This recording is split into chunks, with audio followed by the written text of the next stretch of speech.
서울역 광장은 사람들의 발걸음으로 늘 분주했습니다. 출퇴근 시간이면 더욱 북적이는 이곳에서 12살 소녀 이소미는 매일 같은 자리를 지켰죠. 무릎을 꿇고 앉아 작은 종이컵을 들고 있는 소미의 목소리는 언제나 같았습니다.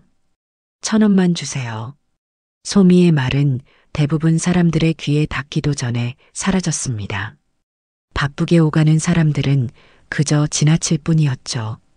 가끔 동정 어린 시선으로 100원짜리 동전 하나를 던지듯 넣고 가는 사람이 있었지만 대부분은 그녀를 투명인간처럼 취급했습니다. 초겨울의 칼바람이 소미의 얼굴을 스쳤습니다.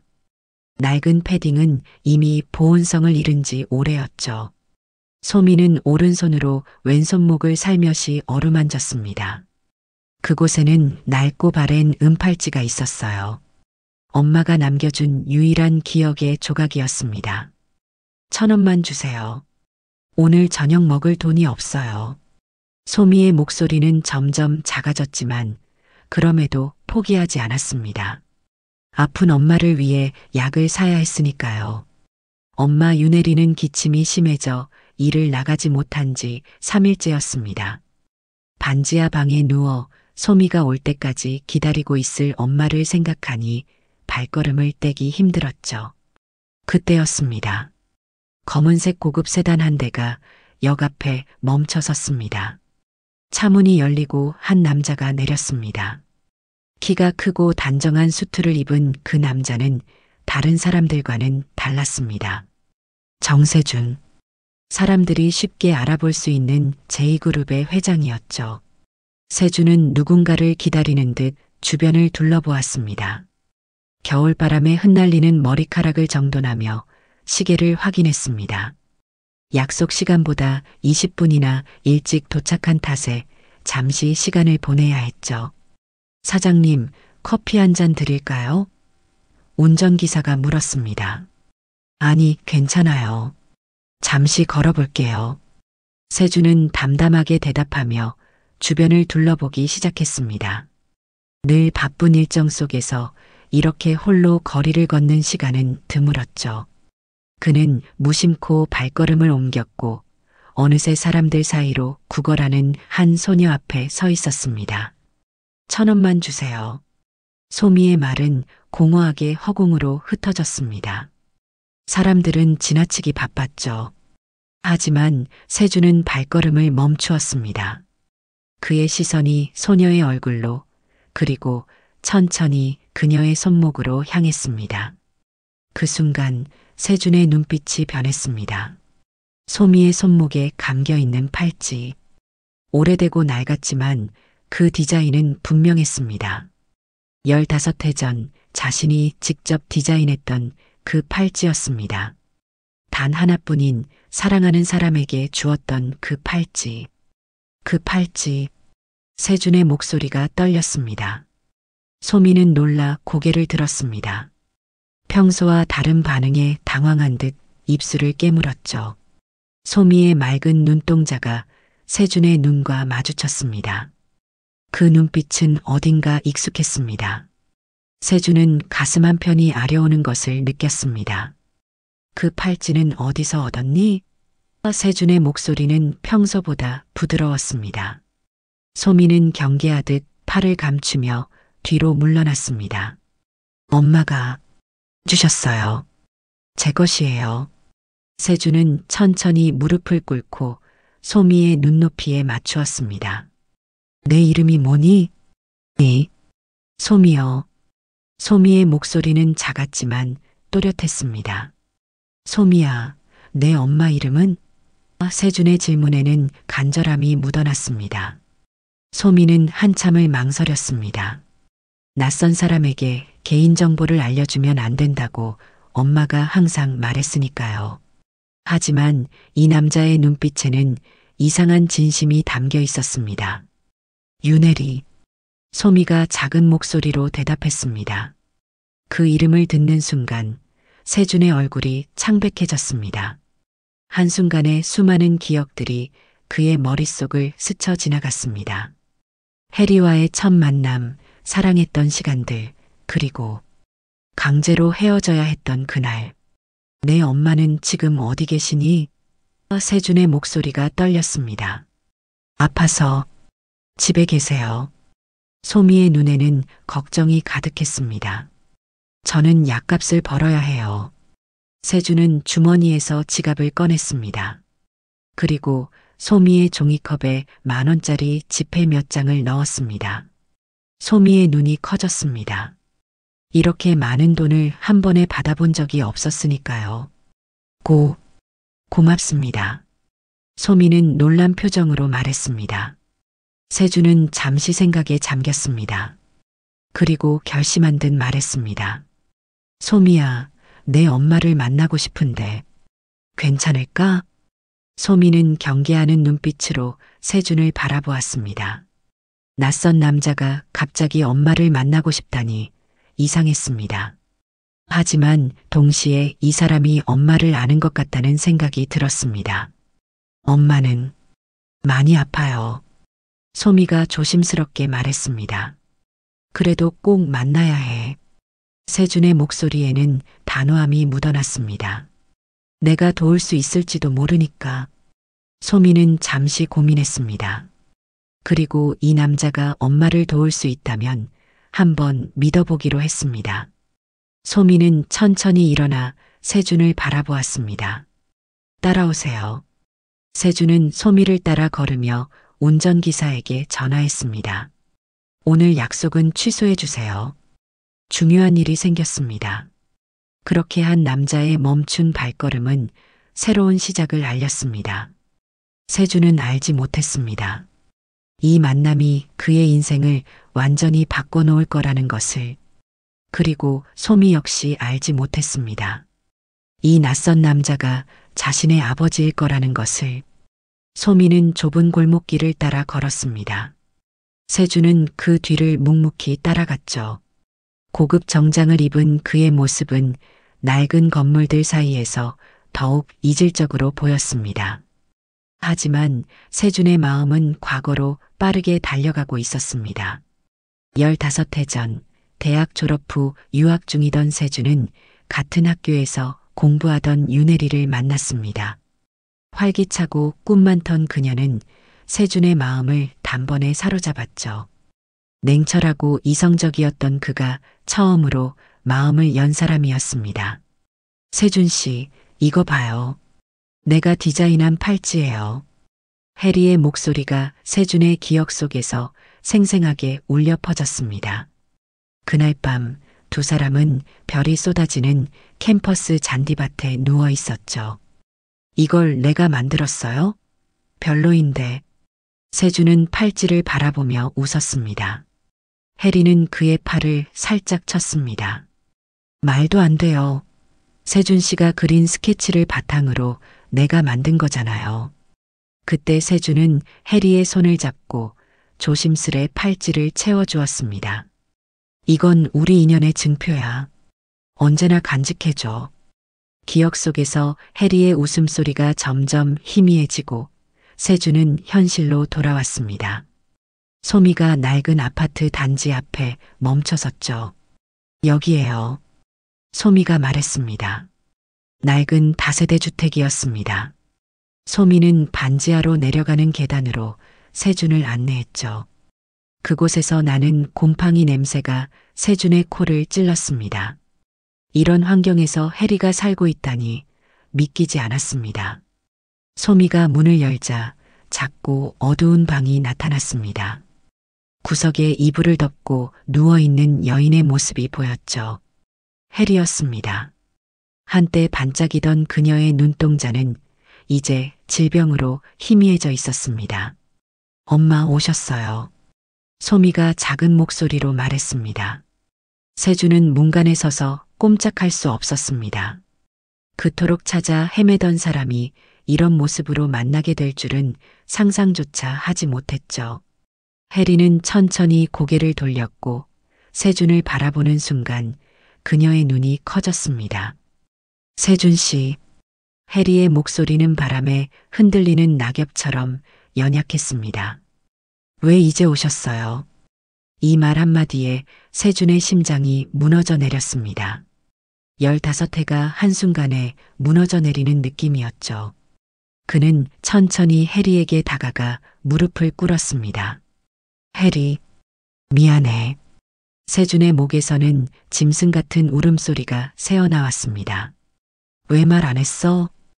해리는 힘겹게 미소 지었습니다. 했었어요.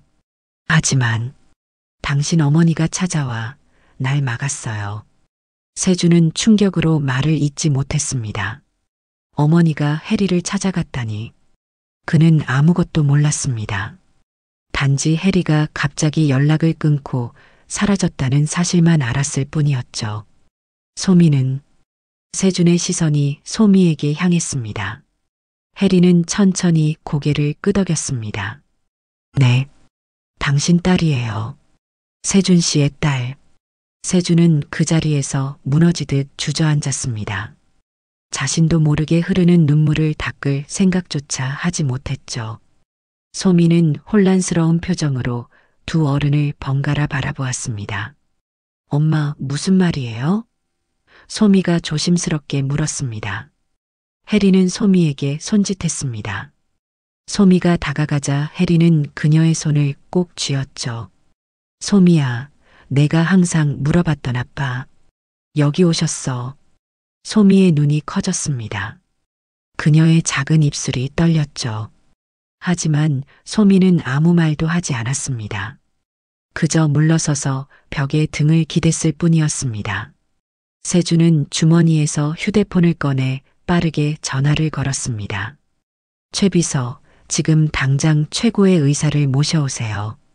주소는 보내드릴게요. 세준은 전화를 끊고 해리에게 다가갔습니다. 해리, 이제 내가 모든 걸 책임질게. 너와 소미 둘 다. 해리는 약하게 미소 지었습니다. 늦었지만 와줘서 고마워요. 소미에겐 아빠가 필요해요. 세준은 해리의 손을 꼭 잡았습니다. 그 손은 너무나 차가웠죠. 늦지 않았어. 앞으로 내가 모든 걸 보상할게. 소미는 여전히 벽에 기대어 상황을 지켜보고 있었습니다. 갑자기 나타난 아버지. 소미는 혼란스러웠지만 엄마의 얼굴에서 오랜만에 보는 미소에 마음이 조금 열렸습니다.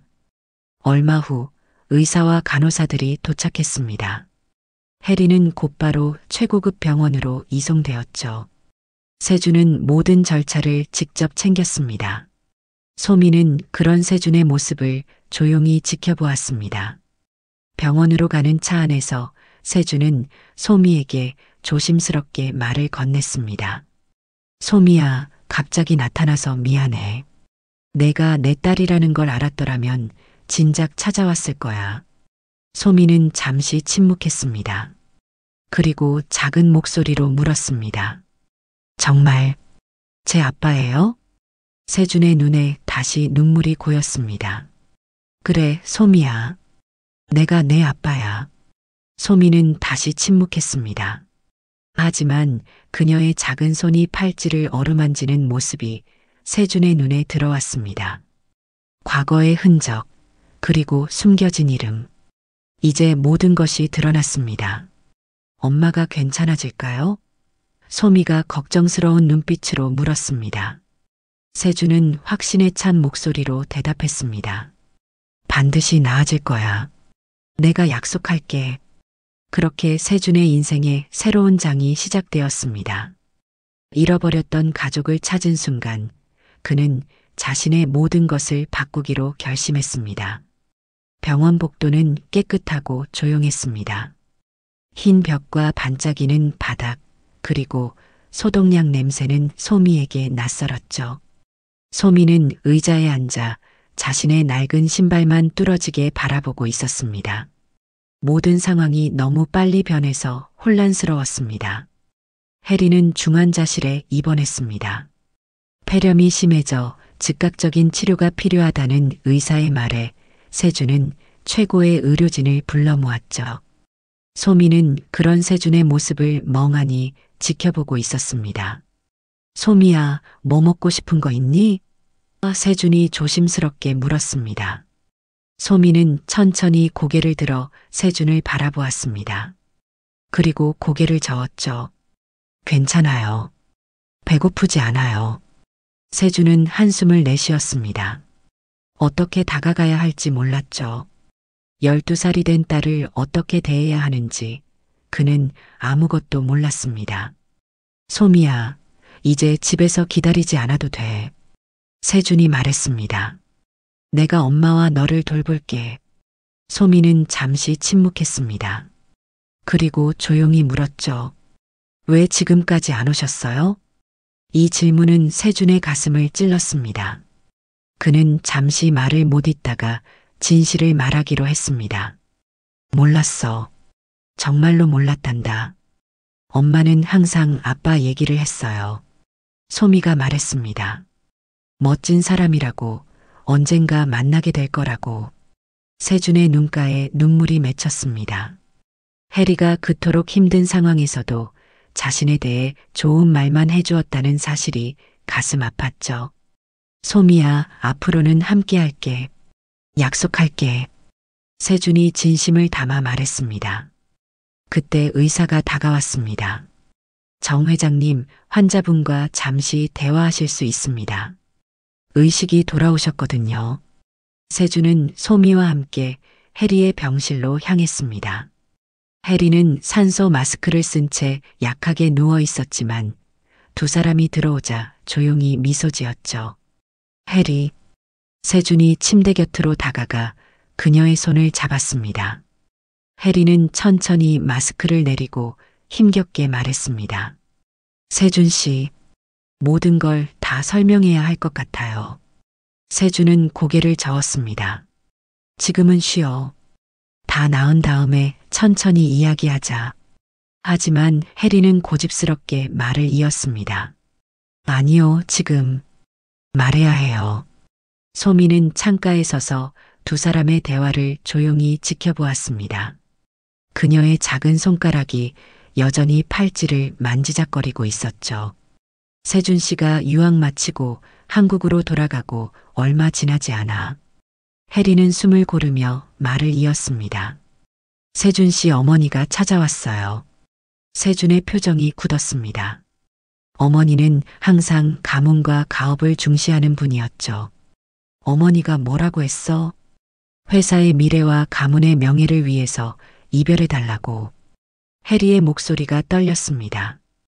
그리고 당신이 이미 약혼한 상태라고. 세준은 충격을 받았습니다. 그건 거짓말이야. 나는 약혼 같은 거 한 적 없어. 알아요. 나중에 알게 됐어요. 해리가 쓸쓸하게 미소 지었습니다. 하지만 그때는 소미를 뱃속에 품고 있었고 너무 혼란스러웠어요. 세준은 해리의 손을 더 꼭 쥐었습니다. 왜 내게 직접 말하지 않았어? 여러 번 시도했어요. 하지만 세준 씨 어머니는 해리는 말을 멈추고 소미를 바라보았습니다. 그리고 소미에게 다가오라고 손짓했죠. 소미가 침대 곁으로 다가가자 해리는 소미의 손을 잡았습니다. 소미야, 이제 아빠를 만났구나. 소미는 아무 말도 하지 않았습니다. 그저 고개를 끄덕일 뿐이었죠. 세준은 소미의 표정을 유심히 살폈습니다. 혼란스러움과 함께 약간의 호기심이 보였습니다. 소미는 세준 씨를 많이 닮았어요. 해리가 미소 지으며 말했습니다. 똑같은 눈매, 그리고 무언가에 집중할 때 나오는 그 표정. 세준은 소미를 다시 바라보았습니다. 그제서야 그는 소미의 얼굴에서 자신의 모습을 발견했습니다. 그동안 얼마나 많은 것을 놓쳤는지 깨달으니 가슴이 아팠습니다. 소미야, 미안해. 세준의 목소리가 떨렸습니다. 아빠가 너무 늦게 왔구나. 소미는 여전히 말이 없었습니다. 하지만 그녀의 눈에 맺힌 눈물이 모든 것을 말해주고 있었죠. 해리, 이제부터 내가 모든 걸 책임질게. 세준이 단호하게 말했습니다. 너와 소미, 우리 함께 살자. 해리는 약하게 미소 지었습니다. 세준 씨, 제 몸이 많이 안 좋아요. 세준 씨가 소미를 부탁해요. 그런 말하지 마. 세준의 목소리가 떨렸습니다. 우리 셋이 함께 갈 거야. 내가 완전히 나을 때까지 내가 옆에 있을게. 해리의 눈에 눈물이 맺혔습니다. 세준 씨, 정말 변함없네요.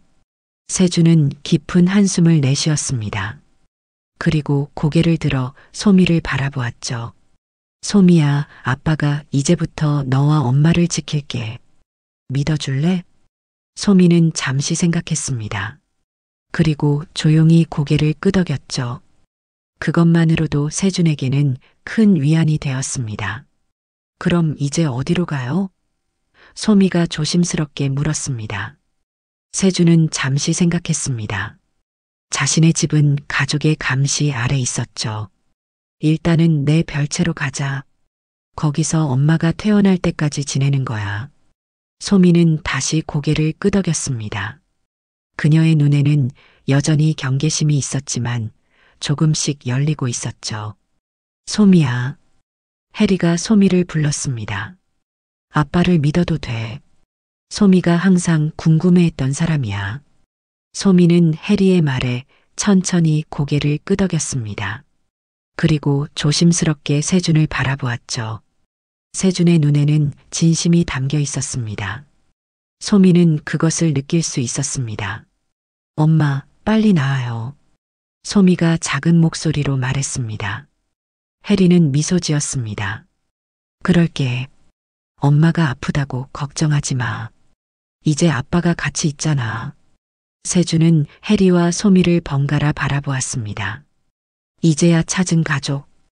그는 어떤 일이 있어도 이 가족을 지키기로 마음먹었습니다.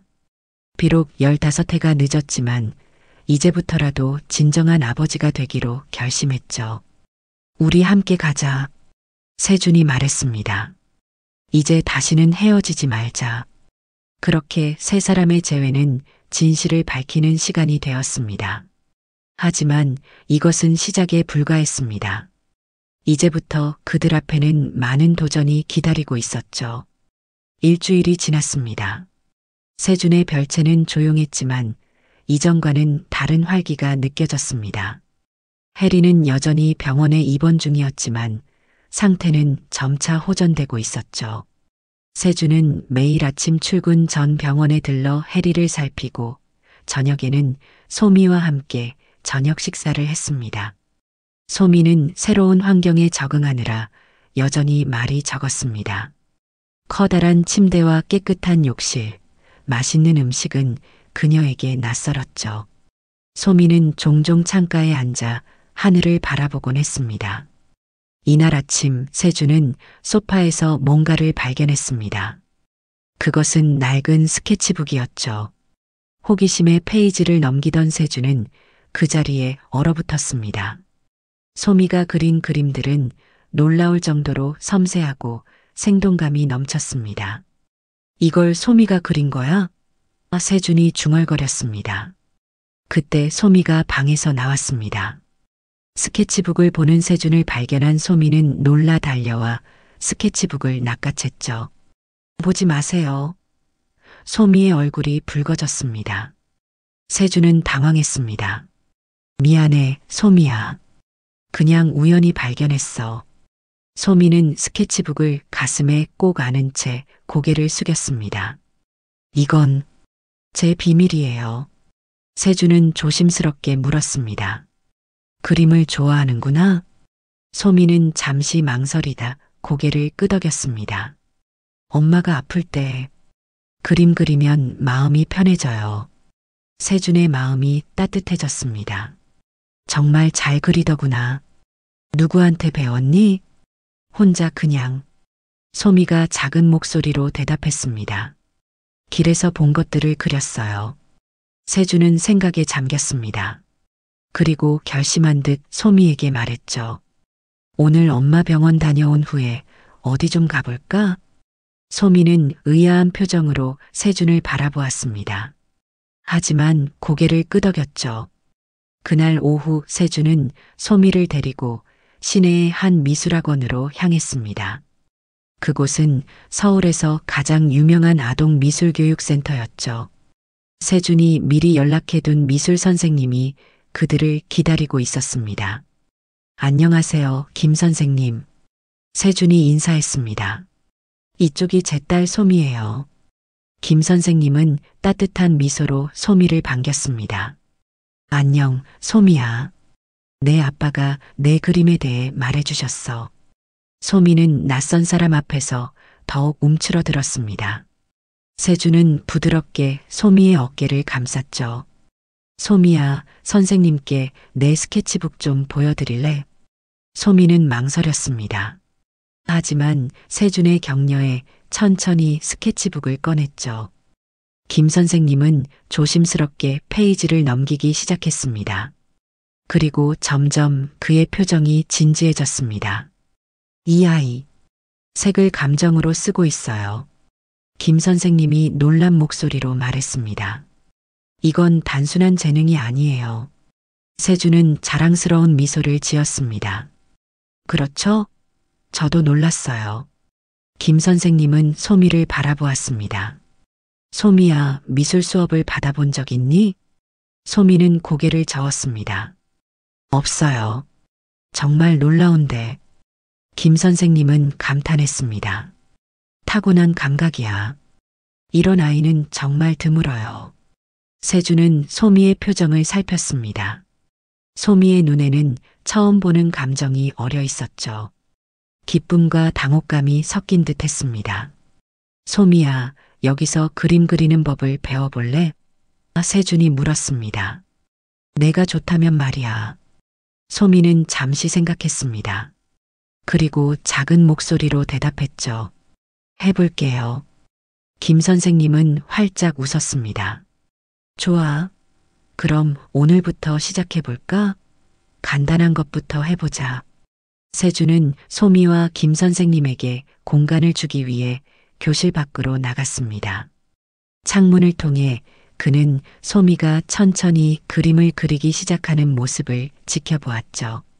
처음에는 긴장한 듯 했지만 점차 그림에 집중하면서 소미의 표정이 밝아졌습니다. 1시간 후 세준이 다시 교실로 들어갔을 때 김 선생님은 흥분한 목소리로 말했습니다. 정 회장님, 이 아이는 정말 특별해요. 제가 가르친 학생 중에 이런 감각을 가진 아이는 처음 봅니다. 소미는 부끄러운 듯 고개를 숙였지만 그녀의 눈은 반짝였습니다. 세준은 그 모습에 가슴이 따뜻해졌죠. 어때, 소미야? 재미있었어? 세준이 물었습니다. 소미는 고개를 끄덕였습니다. 그리고 처음으로 세준에게 작은 미소를 보였죠. 네, 재미있었어요. 차로 돌아가는 길, 소미는 평소보다 활기찬 모습이었습니다. 그녀는 창밖을 바라보며 종종 손가락으로 공중에 그림을 그리는 듯한 몸짓을 했죠. 소미야, 앞으로 매주 여기 와서 그림 배우고 싶니? 세준이 물었습니다. 소미는 잠시 생각하더니 고개를 끄덕였습니다. 네, 배우고 싶어요. 병원에 도착해 해리에게 오늘 있었던 일을 이야기했습니다. 해리는 기쁜 눈물을 흘렸죠.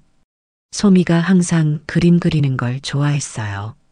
해리가 말했습니다. 하지만 제대로 배울 기회가 없었죠. 세준은 해리의 손을 잡았습니다. 이제 소미가 원하는 건 다 해줄 거야. 걱정 마. 소미는 병실 한쪽에서 오늘 그린 그림을 해리에게 보여주고 있었습니다.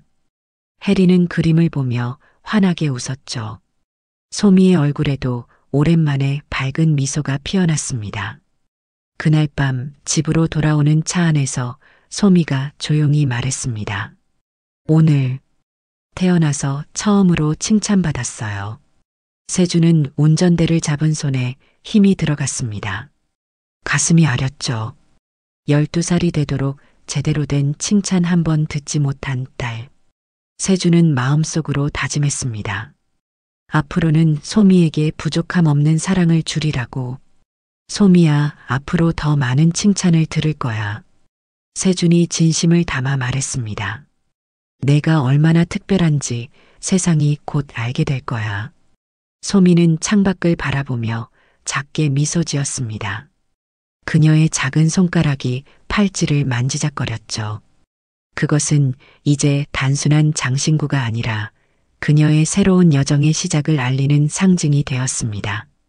한 장의 그림이 소미의 세상을 열었습니다. 그리고 세주는 비로소 진정한 아버지로서의 첫걸음을 내딛었죠.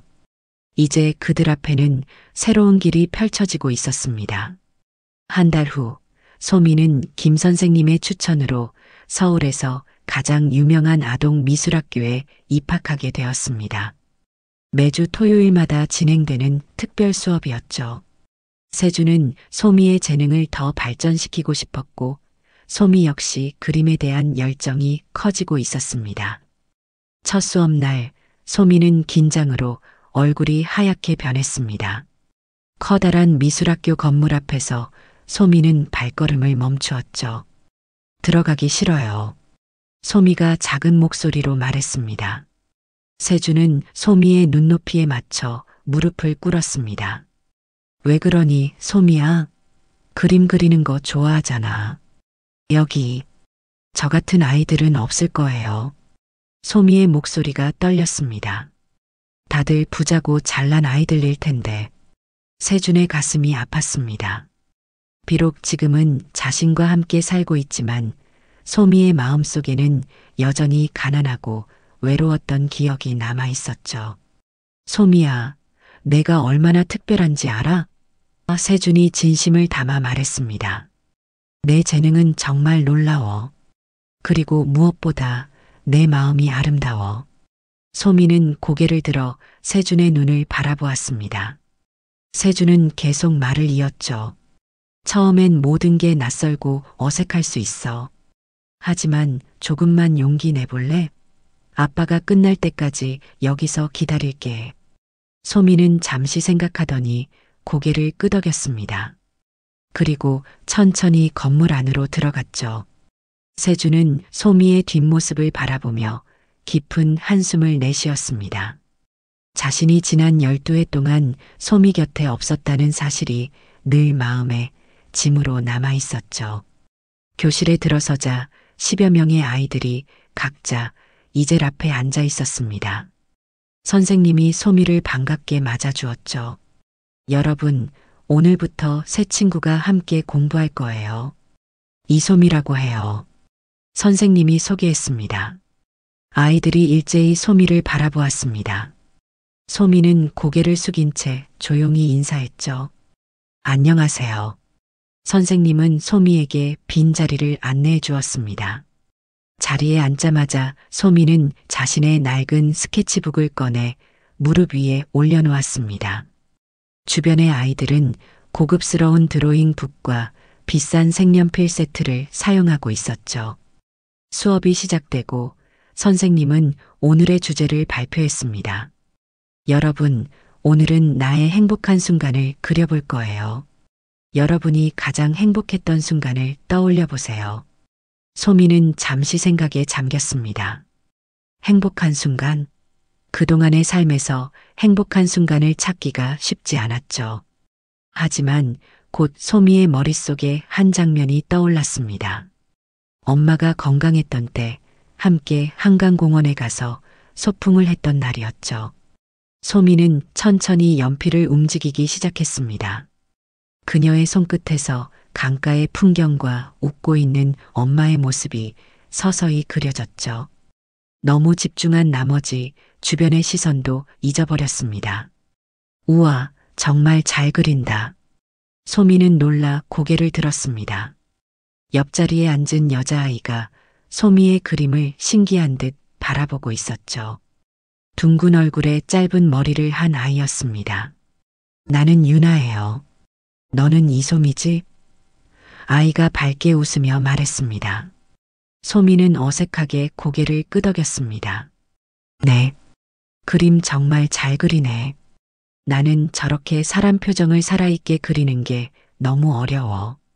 유나가 감탄했습니다. 소미는 처음으로 미소 지었습니다. 고마워. 쉬는 시간에 같이 간식 먹을래? 유나가 제안했습니다. 소미는 잠시 놀란 표정을 지었다가 고개를 끄덕였습니다. 누군가 먼저 다가와 준 건 처음이었으니까요. 수업 중간 휴식 시간, 소미와 유나는 창가에 앉아 간식을 나눠 먹었습니다. 유나는 끊임없이 제잘거렸고 소미는 조용히 듣고 있었죠. 너 어느 학교 다녀? 유나가 물었습니다. 소미는 잠시 망설였습니다. 아직 전학수속이 끝나지 않았죠. 아직 정해지지 않았어요. 곧 새 학교로 갈 거예요. 그럼 우리 학교로 와. 강남초등학교? 재밌어. 유나가 활짝 웃으며 말했습니다. 소미는 작게 미소 지었습니다. 하지만 마음속으로는 이런 친구와 같은 학교에 다닐 수 있을까 의문이 들었죠. 유나는 분명 부유한 가정에서 자란 아이처럼 보였으니까요. 수업이 끝나고 세준이 소미를 데리러 왔습니다. 유나는 소미가 세준과 함께 가는 모습을 보고 놀란 듯 했습니다. 우와, 저 사람이 너의 아빠셔? 제2그룹 회장님 아니야? 유나가 눈을 크게 뜨고 물었습니다. 소미는 여전히 자신의 아버지가 누구인지 실감이 나지 않았습니다. 응, 다음에 또 보자. 우리 친구하자. 유나가 손을 흔들며 말했습니다. 소미는 작게 미소 지었습니다. 그리고 유나에게도 손을 흔들었죠. 응, 다음에 봐. 차 안에서 세준은 소미의 표정이 전과 다름을 느꼈습니다. 어땠어, 소미야? 재미있었니? 소미는 고개를 끄덕였습니다. 네. 유나라는 친구를 만났어요. 정말? 그거 좋은 소식이네. 세준이 기뻐했습니다. 친구가 생겼구나. 소미는 창밖을 바라보며 작게 미소 지었습니다. 친구, 처음이에요. 세준은 소미의 말에 가슴이 아팠습니다. 12살이 되도록 친구 한 명 없이 자랐다니. 하지만 동시에 이제 소미의 삶이 변화하기 시작했다는 생각에 희망이 생겼죠. 그 후로 소미는 매주 토요일 미술 수업을 기다리게 되었습니다. 유나와 함께 그림을 그리는 시간은 소미에게 특별했죠. 두 아이는 점점 가까워졌고 유나는 종종 자신의 집에 소미를 초대하기도 했습니다. 한 달이 지난 후 소미는 유나가 다니는 강남초등학교로 전학을 가게 되었습니다. 첫날 긴장한 소미의 손을 유나가 꼭 잡아주었죠. 걱정 마, 내가 있잖아. 유나가 씩씩하게 말했습니다. 소미는 미소 지었습니다. 이제 그녀의 얼굴에는 점점 더 많은 미소가 피어나기 시작했죠. 낯설고 두려웠던 세상이 조금씩 따뜻해지고 있었습니다. 그날 저녁 병원에서 해리와 세준은 소미의 학교 이야기를 들었습니다. 소미가 이렇게 많은 이야기를 하는 것은 처음이었죠. 유나가 저한테 같이 점심 먹자고 했어요. 그리고 반 친구들에게도 저를 소개해줬어요. 소미가 기쁜 목소리로 말했습니다. 해리와 세준은 감동의 눈빛을 교환했습니다. 소미의 마음이 열리기 시작한 것이죠. 소미야, 해리가 소미의 손을 잡았습니다. 엄마가 너무 기뻐. 내가 친구를 사귀고 학교 생활을 즐기는 모습을 보니 정말 행복해. 소미는 해리에게 안겼습니다. 그리고 작은 목소리로 말했죠. 엄마, 이제 정말 행복해요. 빨리 나와서 우리 같이 살아요. 해리는 소미의 머리를 쓰다듬었습니다. 그리고 세준과 눈을 마주쳤죠. 두 사람의 눈빛 속에는 희망과 사랑이 가득했습니다. 제2그룹 본사 회의실, 긴장감이 감돌았습니다. 임원들과 주요 주주들이 참석한 긴급 이사회가 열리고 있었죠. 모두의 시선이 테이블 가장 끝자리에 앉아 있는 세준에게 향해 있었습니다. 정 회장님, 갑작스러운 회의 소집이 무슨 일인지 궁금합니다. 부회장이 조심스럽게 물었습니다. 세준은 깊은 숨을 들이마셨습니다. 이미 결정을 내린 상태였지만 그 결정을 공개적으로 발표하는 것은 또 다른 문제였죠. 특히 어머니가 자리에 있었기 때문에 더욱 그랬습니다. 오늘 여러분을 모신 이유는 세준이 침착하게 말을 시작했습니다. 제 개인적인 상황에 변화가 있어서입니다. 회의실 안이 조용해졌습니다. 모두 숨을 죽이고 세준의 다음 말을 기다렸죠. 저에게 12살 된 딸이 있습니다. 순간 회의실 안이 술렁였습니다. 특히 세준의 어머니 정영자 여사의 얼굴이 창백해졌죠. 지금까지 저도 모르고 있었습니다. 세준이 계속 말을 이었습니다. 하지만 이제 제 딸을 더는 숨기지 않겠습니다. 그리고 딸의 어머니와도 제외했습니다. 정영자 여사가 자리에서 벌떡 일어났습니다. 세준아, 무슨 말도 안 되는 소리를. 어머니, 세준이 단호하게 말을 끊었습니다. 15해 전 어머니께서 윤혜리 씨를 찾아가셨죠. 그리고 그녀에게 저와 헤어지라고 강요하셨습니다. 정영자 여사의 얼굴이 굳었습니다. 세준의 말이 사실임을 부인할 수 없었죠. 그 결과 저는 제 딸이 태어난 것도 몰랐습니다. 세준의 목소리가 떨렸습니다. 12해 동안 제 딸은 아버지 없이 자랐습니다. 그리고 그 책임은 저에게 있습니다. 회의실 안은 무거운 침묵에 휩싸였습니다. 세준은 천천히 자리에서 일어났죠. 오늘 이 자리에서 저는 2가지 결정을 알리고자 합니다. 세준이 단호하게 말했습니다. 첫째, 저는 윤혜리 씨와 그녀의 딸 이소미를 제 가족으로 공식 인정합니다. 둘째, 저는 회장직에서 물러나 일정 기간 가족과 함께할 시간을 갖고자 합니다. 이사들 사이에서 동요가 일어났습니다. 회사의 안정성을 걱정하는 목소리들이 들려왔죠. 하지만 세준은 결심이 확고했습니다. 제가 회장직을 내려놓는 동안 김 부회장이 대행을 맡아주실 것입니다. 세준이 김 부회장을 바라보며 말했습니다. 물론 중요한 결정에는 제가 참여할 것이며 이는 잠정적인 조치입니다. 정영자 여사가 다시 입을 열었습니다. 세준아, 생각해보렴. 회사와 가문을 위해. 어머니, 세준이 단호하게 말했습니다. 저는 이미 충분히 생각했습니다. 15해 전 어머니는 회사와 가문을 위해 제 행복을 희생시키셨습니다. 그 결과 제 딸은 아버지 없이 자랐고 혜리는 혼자서 모든 고통을 감내했습니다. 세준의 눈에 결의가 빛났습니다. 이제는 제가 진정으로 중요한 것이 무엇인지 깨달았습니다. 제 딸에게 아버지가 되는 것, 그것이 지금 제게 가장 중요한 일입니다. 회의는 길게 이어졌습니다. 많은 질문과 우려, 그리고 의견이 오갔죠. 하지만 결국 세준의 결정은 받아들여졌습니다. 그는 앞으로 6개월간 휴직하며 그동안 김 부회장이 회사를 이끌기로 했습니다. 회의가 끝나고 정영자 여사가 세준을 따로 불렀습니다. 그녀의 눈에는 분노와 함께 슬픔이 어려 있었죠. 내가 이렇게 모든 것을 내던질 줄은 몰랐다. 정영자 여사가 말했습니다. 세준은 담담하게 대답했습니다. 어머니, 저는 아무것도 내던지지 않았습니다. 오히려 찾은 겁니다. 제가 정말로 원하는 것을요. 그 여자가 널 이용하는 거 몰라? 정영자 여사가 따졌습니다.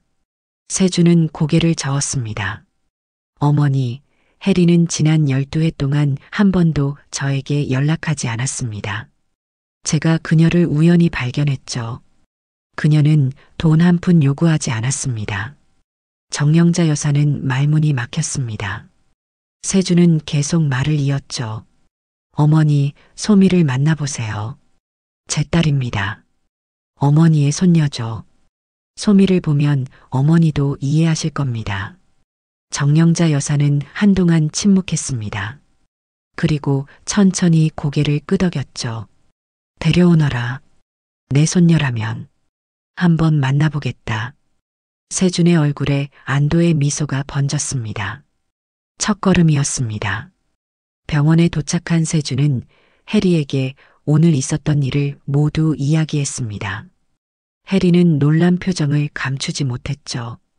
세준 씨, 회장직을 내려놓다니 그럴 필요 없었어요. 해리가 걱정스럽게 말했습니다.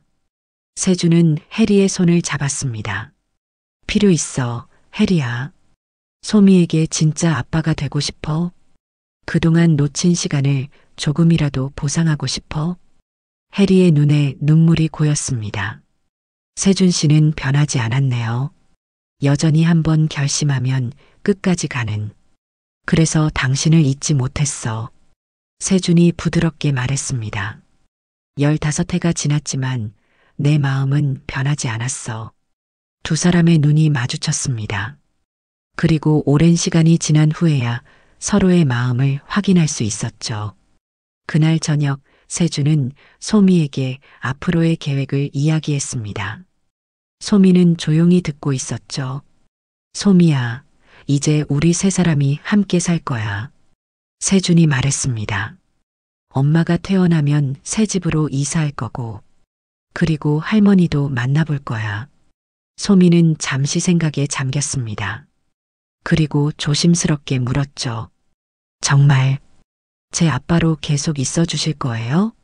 세준은 소미의 손을 꼭 잡았습니다. 당연하지, 소미야. 나는 영원히 내 아빠야. 그리고 앞으로 내가 필요한 모든 순간에 함께 할게. 소미의 눈에 눈물이 고였습니다. 그리고 처음으로 세준에게 팔을 뻗어 안겼죠. 고마워요. 세준은 소미를 꼭 안아주었습니다. 그의 마음은 기쁨과 결의로 가득 찼죠. 이제 그는 진정한 아버지가 되기로 결심했습니다. 무슨 일이 있어도 소미와 해리를 지키고 행복하게 해주기로요. 그렇게 세 사람의 새로운 시작이 열렸습니다. 세준은 모든 것을 버리고 오직 소미와 해리 곁에 남기로 했습니다. 그의 결단은 새로운 인생의 문을 열었죠. 해리의 병세는 천천히 호전되었고 한 달 후 그녀는 퇴원할 수 있었습니다.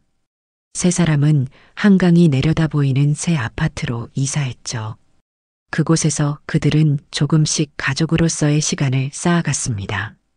소미는 점점 더 밝아졌고 세준을 향한 마음의 벽도 조금씩 허물어졌습니다. 비록 아직 아빠라고 부르지는 않았지만 소미의 눈빛에는 더 이상 경계심이 보이지 않았죠. 가족이 되어가는 세 사람의 이야기는 이제 막 시작되었습니다. 가을바람이 살랑이는 오후 소미는 학교를 마치고 집으로 가는 길이었습니다. 이제 그녀는 학교 생활에 완전히 적응했고 유나를 비롯한 몇몇 친구들과 즐겁게 지냈죠. 오늘은 특별한 날이었습니다. 다음 주에 있을 전국 아동미술대회의 예선 결과가 발표되는 날이었죠. 소미야, 축하해. 너 본선 진출했어. 유나가 기쁜 목소리로 전화했습니다. 소미는 한순간 멈춰 섰습니다. 정말? 어떻게 알았어? 우리 엄마가 방금 선생님께 전화 받았대. 우리 학교에서 너 혼자 뽑혔대.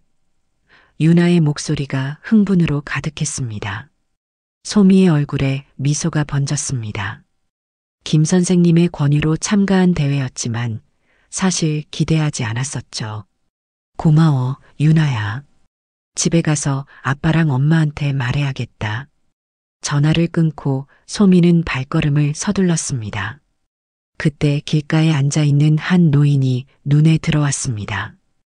허름한 옷차림의 노인은 지팡이를 옆에 두고 지친 표정으로 앉아 있었죠. 소미는 걸음을 멈추었습니다. 그 모습이 낯설지 않았습니다. 자신도 얼마 전까지 거리에서 도움을 구하던 처지였으니까요. 소미는 천천히 노인에게 다가갔습니다. 할아버지, 괜찮으세요? 소미가 조심스럽게 물었습니다. 노인은 천천히 고개를 들었습니다. 주름진 얼굴에 피로가 가득했지만 눈빛은 따뜻했죠. 아가씨, 고맙구나. 잠시 쉬고 있는 중이란다. 소미는 노인의 옆에 앉았습니다. 많이 피곤하세요? 노인은 미소 지었습니다. 오늘 병원에 갔다 오는 길이야. 좀 멀어서 다리가 아프구나. 소미는 가방에서 물병을 꺼내 노인에게 건넸습니다. 물 드세요. 노인은 감사한 마음으로 물을 받아 마셨습니다. 정말 고맙구나. 요즘 젊은이들은 이렇게 친절한 아이가 드물어. 할아버지, 드실 것도 필요하세요? 소미가 물었습니다. 노인은 고개를 저었습니다. 아니란다. 물만으로도 충분해. 하지만 소미는 가방에서 도시락을 꺼냈습니다. 오늘 점심에 먹다 남은 것이었죠. 이거 드세요. 제가 아까 다 못 먹었어요. 노인은 잠시 망설였지만 소미의 진심 어린 모습에 도시락을 받았습니다. 정말 고맙구나. 소미는 노인 옆에 앉아 그가 식사하는 동안 함께 있어 주었습니다. 노인은 천천히 음식을 먹으며 자신의 이야기를 들려주었죠. 한때는 작은 가게를 운영했지만 병으로 인해 모든 것을 잃고 지금은 혼자 지내고 있다고 했습니다. 할아버지, 집은 어디세요? 소미가 물었습니다. 남대문 근처 작은 방이란다. 노인이 대답했습니다. 소미는 고민했습니다. 그리고 결심한 듯 지갑을 열었죠. 세준이 용돈으로 준 돈이 있었습니다. 소미는 그중 10,000원을 꺼내 노인에게 건넸습니다. 할아버지, 택시 타고 가세요. 다리 아프신데 걸어가시면 더 아프실 거예요. 노인은 놀란 표정을 지었습니다. 아가씨, 이건 너무 과한데. 괜찮아요. 제가 예전에 어려울 때 도움받은 적이 있어요. 그때 생각하면 당연히 도와드려야 해요. 소미가 미소 지으며 말했습니다. 노인의 눈시울이 붉어졌습니다. 정말 고맙구나. 내 부모님이 자랑스러워 하실 거야. 소미는 미소 지었습니다. 그리고 노인이 안전하게 택시를 탈 수 있게 도와준 후 집으로 향했죠. 집에 도착한 소미는 해리와 세준에게 미술대회 본선 진출 소식을 전했습니다. 두 사람은 기쁨의 환호성을 질렀죠. 소미야, 정말 자랑스럽다. 세준이 소미를 안아주었습니다. 우리 소미가 해냈구나. 해리도 기뻐했습니다. 소미는 행복한 미소를 지었습니다. 그리고 오늘 있었던 일도 이야기했죠. 길에서 할아버지 한 분을 만났는데 많이 지쳐 보이셔서 도와드렸어요. 소미가 말했습니다. 세준과 해리는 감동의 눈빛을 교환했습니다. 소미의 따뜻한 마음씨가 자랑스러웠죠. 내가 정말 자랑스럽구나, 소미야. 세준이 진심을 담아 말했습니다. 다음 날부터 소미는 미술대회 준비에 몰두했습니다. 본선은 서울예술회관에서 열릴 예정이었고 주제는 나의 소중한 순간이었습니다. 소미는 어떤 그림을 그릴지 고민했죠. 소미야, 너무 부담 갖지 마. 해리가 소미의 어깨를 토닥였습니다. 그냥 내 마음이 가는 대로 그리면 돼. 소미는 고개를 끄덕였습니다. 그리고 조용히 구상을 시작했죠. 그녀의 머릿속에는 한 장면이 떠올랐습니다. 서울역에서 처음 세준을 만났던 그날, 그리고 병원에서 해리와 함께했던 순간들, 그리고 오늘 노인을 도왔던 일까지. 소미는 천천히 연필을 움직이기 시작했습니다. 대회 당일 소미는 아침부터 긴장했습니다. 세준과 해리는 소미를 응원하기 위해 함께 예술회관으로 향했죠. 소미야, 최선을 다하고 오렴. 결과에 상관없이 우리는 내가 자랑스러워. 해리가 소미의 이마에 키스했습니다. 내 재능을 마음껏 펼쳐보렴. 세준도 격려했습니다. 소미는 고개를 끄덕이고 대회장으로 들어갔습니다. 전국에서 모인 100여 명의 아이들이 각자의 자리에 앉아 준비하고 있었죠. 소미도 자신의 자리를 찾아 앉았습니다. 대회가 시작되고 소미는 모든 신경을 그림에 집중했습니다. 처음에는 긴장했지만 점차 자신만의 세계에 빠져들었죠. 그녀의 손끝에서 색채가 생명을 얻기 시작했습니다. 그런데 대회 중반 갑자기 비상 안내 방송이 울렸습니다. 잠시 후 대회가 1시간 연기됩니다. 모든 참가자는 준비물을 두고 잠시 밖으로 나가주시기 바랍니다. 급한 소방 점검 때문이었습니다. 소미는 아쉬운 마음으로 자리를 떠났죠. 밖에 나가보니 이미 1시간 늦어진 상태였고 다시 대회장이 열리려면 최소한 시간은 더 기다려야 했습니다. 이러다 시간 안에 못 끝낼 수도 있겠는데 소미가 걱정스럽게 중얼거렸습니다. 그때였습니다. 차 한 대가 소미 앞에 멈췄고 창문이 내려갔습니다. 그 안에는 소미가 어제 도와주었던 노인이 있었죠. 아가씨, 어제 도와준 할아버지란다. 노인이 반갑게 인사했습니다. 소미는 놀라 고개를 끄덕였습니다. 할아버지, 여기서 뵙네요. 나 여기 근처에 볼 일이 있어서 왔다가 널 보게 됐구나. 노인이 미소 지었습니다. 무슨 일 있니? 걱정 있어 보이는구나. 소미는 상황을 설명했습니다. 노인은 고개를 끄덕이더니 운전사에게 말했죠. 기사님, 이 아가씨를 태워서 빨리 모셔다 주세요. 소미는 놀랐습니다. 할아버지, 괜찮아요. 조금만 기다리면. 내가 어제 내 도움을 받았으니 오늘은 내가 도울 차례지. 노인이 따뜻하게 말했습니다. 예전엔 누가 나한테 그렇게 해줬거든. 서로 돕는 거야. 소미는 감사의 인사를 전하고 택시에 올랐습니다. 덕분에 대회장에 제 시간에 돌아올 수 있었고 그림을 완성할 수 있었죠. 예전엔 누가 저한테 그렇게 해줬거든요. 소미는 노인의 말을 되새겼습니다. 그 말처럼 누군가의 도움은 다시 다른 이에게로 이어지는 것이었습니다. 소미는 그날의 경험을 담아 그림을 완성했습니다. 다시 주는 손이라는 제목의 그림이었죠. 도움을 주고받는 여러 손들이 연결된 모습을 그린 작품이었습니다. 대회가 끝나고 소미는 가벼운 발걸음으로 세준과 해리에게 돌아갔습니다. 결과가 어떻게 나오든 오늘 소미는 중요한 것을 배웠습니다. 받은 도움은 언젠가 다른 이에게 다시 주게 된다는 것, 그리고 그것이 우리를 연결하는 방식이라는 것을. 어땠어, 소미야? 세준이 물었습니다. 소미는 미소 지었습니다. 정말 좋았어요. 오늘 중요한 걸 배웠어요. 해리는 소미의 머리를 쓰다듬었습니다. 무슨 일이 있었니? 소미는 오늘 있었던 일을 모두 이야기했습니다. 세준과 해리는 감동의 눈빛을 교환했죠. 세상은 그렇게 돌아가는 거야, 소미야. 세준이 말했습니다. 우리가 베푼 선행은 언젠가 다시 우리에게 돌아오지. 소미는 고개를 끄덕였습니다. 그리고 마음속으로 다짐했죠. 앞으로도 도움이 필요한 사람들에게 기꺼이 손을 내밀기로. 전국 아동미술대회 시상식 날이 밝았습니다. 서울예술회관 대강당은 참가자들과 학부모, 그리고 관계자들로 가득 찼습니다.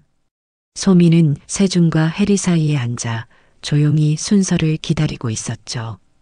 해리는 이제 건강을 많이 회복해서 일상생활이 가능해졌고 오늘 같은 특별한 날에는 꼭 참석하고 싶어 했습니다. 소미야, 긴장돼? 해리가 소미의 손을 잡고 물었습니다. 소미는 고개를 끄덕였습니다. 조금요. 하지만 괜찮아요. 세준은 소미의 어깨를 부드럽게 감쌌습니다. 내 그림은 정말 특별했어. 결과가 어떻게 나오든 우리에게 내가 최고야. 소미는 밝게 미소 지었습니다. 이전과 달리 이제 소미의 얼굴에는 자주 미소가 피어났죠. 세 사람이 함께 지내기 시작한 지 6개월. 소미는 많이 변했습니다. 더 밝아졌고 자신감도 생겼죠. 이제 대상 수상자를 발표하겠습니다. 사회자의 목소리가 강당에 울려 퍼졌습니다. 모두의 숨이 멎었습니다. 소미는 저도 모르게 해리의 손을 꼭 쥐었죠. 올해의 대상은 강남초등학교 6학년 이소미 학생입니다. 순간 세준과 해리가 기쁨의 환호성을 질렀습니다. 소미는 믿을 수 없다는 표정으로 고개를 들었죠. 대상이라니 정말 꿈만 같았습니다. 소미야, 해냈구나. 해리가 소미를 꼭 안아주었습니다. 정말 자랑스럽다, 소미야. 세준의 눈에 감동의 눈물이 맺혔습니다. 소미는 천천히 단상으로 올라갔습니다. 큰 트로피와 상장을 받은 소미에게 사회자가 마이크를 건넸죠. 소미 학생, 축하합니다. 소감 한마디 부탁드립니다. 소미는 잠시 망설였습니다. 많은 사람들 앞에서 말하는 것은 익숙하지 않았죠. 하지만 객석에 앉아 자신을 응원하는 세준과 해리를 보자 용기가 생겼습니다. 제 그림의 제목은 우리의 시작입니다. 소미의 목소리는 작았지만 또렷했습니다. 이 그림은 제가 살아온 이야기예요. 어둠 속에서 빛을 찾아가는 여정이죠. 소미는 잠시 숨을 고르고 계속 말을 이었습니다. 저는 얼마 전까지 아빠도 없고 엄마는 아프고 매일 구걸하며 살았어요. 그런데 어느 날 제가 가진 이 팔찌를 보고 한 분이 멈춰 서셨죠. 소미는 자신의 왼쪽 손목에 있는 팔찌를 들어 보였습니다. 이 팔찌는 저희 가족의 시작이에요. 아빠가 엄마에게 주셨던 거였죠. 그리고 이 팔찌 덕분에 우리 가족은 다시 만날 수 있었습니다.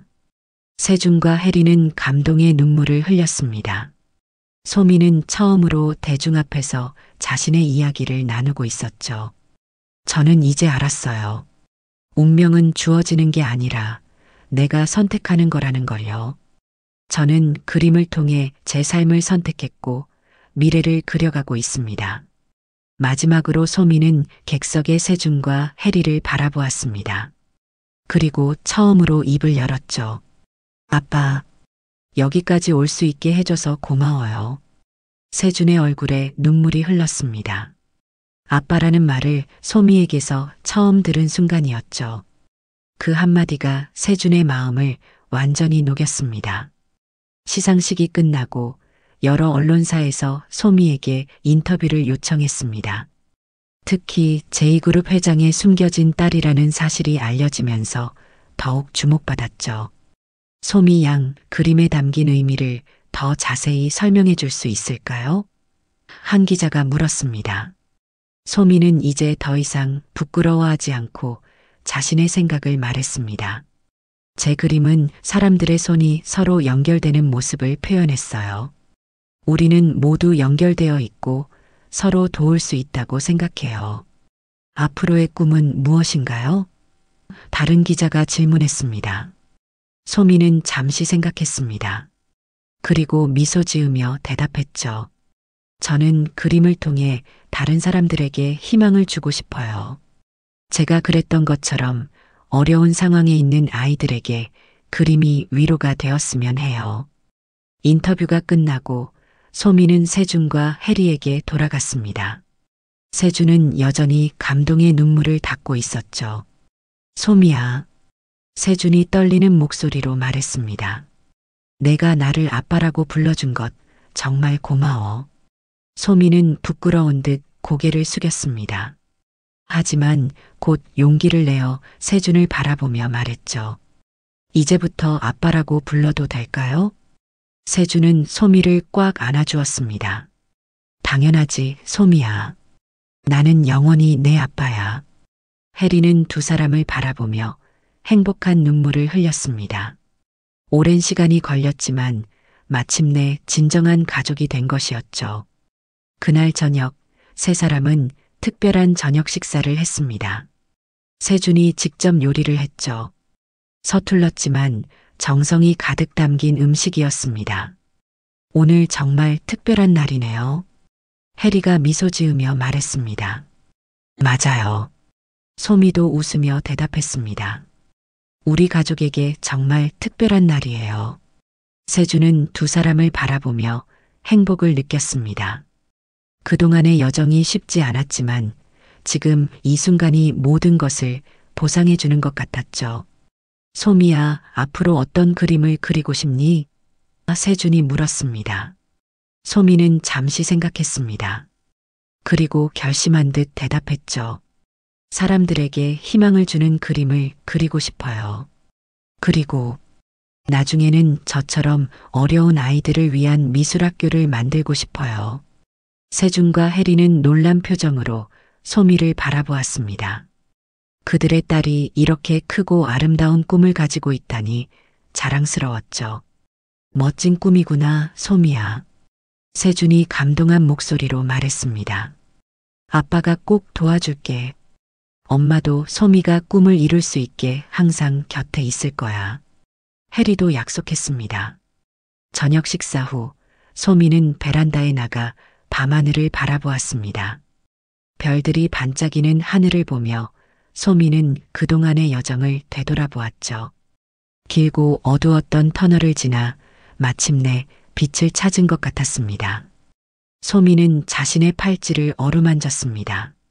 이제 이 팔찌는 단순한 장신구가 아니라 그녀의 인생을 바꾼 상징이 되었죠. 운명은 주어지는 게 아니라 내가 선택하는 거예요. 소미는 작은 목소리로 중얼거렸습니다. 그리고 따뜻한 미소를 지었죠. 이제 그녀 앞에는 새로운 길이 펼쳐져 있었습니다. 그녀가 선택하고 그리고 그려나갈 인생의 길이. 베란다로 세준과 혜리가 다가왔습니다. 세 사람은 나란히 서서 밤하늘을 바라보았죠. 소미는 양옆에 두 사람의 손을 꼭 잡았습니다. 함께 있어줘서 고마워요. 아빠, 엄마. 소미가 말했습니다. 세준과 혜리는 소미를 바라보며 미소 지었습니다. 그들의 눈에는 무한한 사랑과 희망이 담겨 있었죠. 그렇게 세 사람의 새로운 이야기가 시작되었습니다. 과거의 상처를 딛고 함께 만들어가는 그들만의 이야기. 그리고 그 이야기의 중심에는 항상 소미의 팔찌가 있었습니다. 인연을 이어준 작은 팔찌, 그들 가족의 시작을 알린 소중한 증표.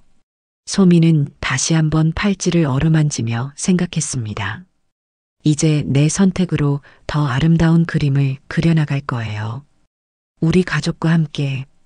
오늘 이야기를 들어주셔서 감사합니다. 영상이 마음에 드셨다면 구독과 좋아요로 응원 부탁드립니다.